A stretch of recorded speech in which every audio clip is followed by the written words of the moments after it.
ये नए farm bills में आखिर क्या लिखा है, इसके फायदे और नुकसान क्या है, और ये एमएसपी आखिर क्या चीज़ है। ऐसे कई सारे क्वेश्चंस इस वक्त बहुत से लोगों के मन में आ रहे हैं और इन्हीं क्वेश्चंस को दूर करने के लिए ये अनबायस्ड वीडियो बनाया गया है।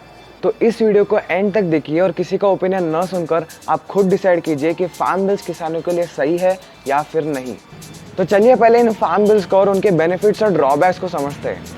पहले फार्म बिल को समझने के लिए हमें थोड़ा पास्ट में जाना पड़ेगा, जब भारत इंडिपेंडेंट हुआ था। उस वक्त मनी लेंडर्स और ट्रेडर्स किसानों को लोन देते थे और उस बदले में उनसे उनकी फसल कम दामों में खरीद लेते थे, जिससे किसान एक्सप्लॉइट होता था।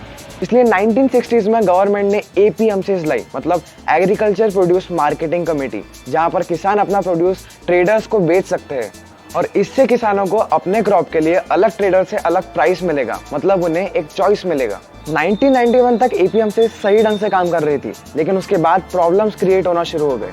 ट्रेडर्स वहाँ अपने एसोसिएशंस बनाने लगे थे और नए ट्रेडर्स को वहाँ अपनी जगह बनाने नहीं देते थे। इस रीजन से कंपटीशन डिक्रीज होता जा रहा था। और तो और ट्रेडर्स आपस में मिलकर ही किसी भी आइटम के लिए एक प्राइस डिसाइड कर लेते और वो सभी ट्रेडर्स उस दिन किसान को वही प्राइस बताते हैं, जिससे किसान को चॉइस नहीं मिलता और मजबूरी में आकर उन्हें अपनी फसल उसी प्राइस में बेचनी पड़ती है।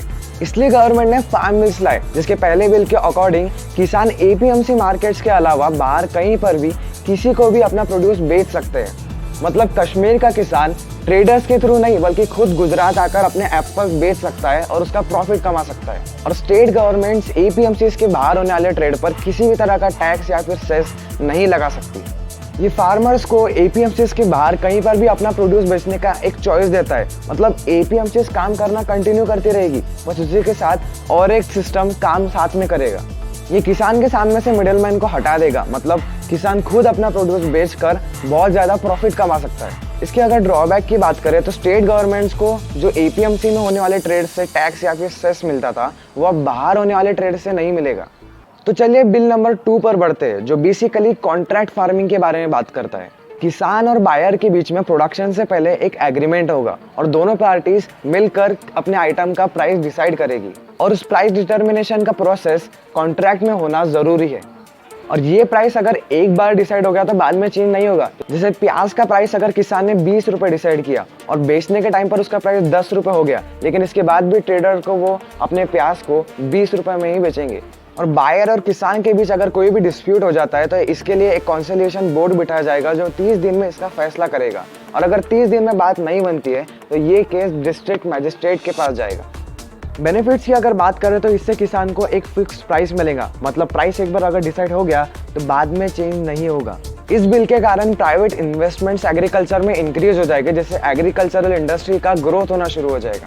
इसकी अगर एक लूपहोल की बात करें तो कॉन्ट्रैक्ट फार्मिंग में एग्रीमेंट्स होते हैं और ज़्यादातर किसान इन एग्रीमेंट्स को पढ़ना नहीं जानते।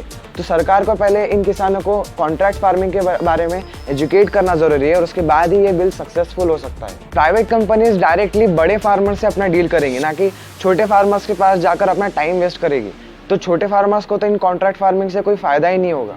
कुछ ट्रेडर्स प्रोड्यूस को स्टोर करके रखते हैं ताकि जब लोगों में उसकी डिमांड बढ़ जाए तब वो उसे हाई प्राइसेस में बेच सके। तो ऐसे आइटम्स का प्राइस बहुत ज़्यादा ना बढ़े, इसलिए गवर्नमेंट इन आइटम्स को एसेंशियल कमोडिटी में डालता है, मतलब ज़रूरत की चीज़ों में डालता है, जिससे इसका प्राइस ज़्यादा इंक्रीज ना हो सके। जैसे पैंडेमिक के टाइम पर गवर्नमेंट ने मास्क और हैंड सैनिटाइजर्स को एसेंशियल कमोडिटी बना लिया था, जिस रीज़न से उनकी डिमांड के टाइम पर उनका प्राइस ज़्यादा न बढ़ सके। पर नए अमेंडमेंट के अकॉर्डिंग अनार, दाल और ऐसे 23 आइटम्स को एसेंशियल कमोडिटीज से हटा दिया गया है। इन्हें एसेंशियल कमोडिटीज में तब तक नहीं डाला जाएगा जब तक फैमाइन, वॉर, बाढ़ या सूखा या फिर बहुत ज़्यादा प्राइस नहीं बढ़ जाता। तो अमेंडमेंट के हिसाब से जब तक किसी भी प्रोडक्ट का प्राइस 50 या 100% तक नहीं बढ़ जाता तब तक उसे एसेंशियल कमोडिटी नहीं बनाया जाएगा। इस बिल का बेनिफिट ये है कि फार्मर को अपने प्रोड्यूस के लिए अच्छा प्राइस मिलेगा और मार्केट में कंपटीशन भी बना रहेगा। लेकिन अगर ड्रॉबैक की बात करें तो इससे कस्टमर्स के लिए प्राइस ज़रूर बढ़ जाएगा।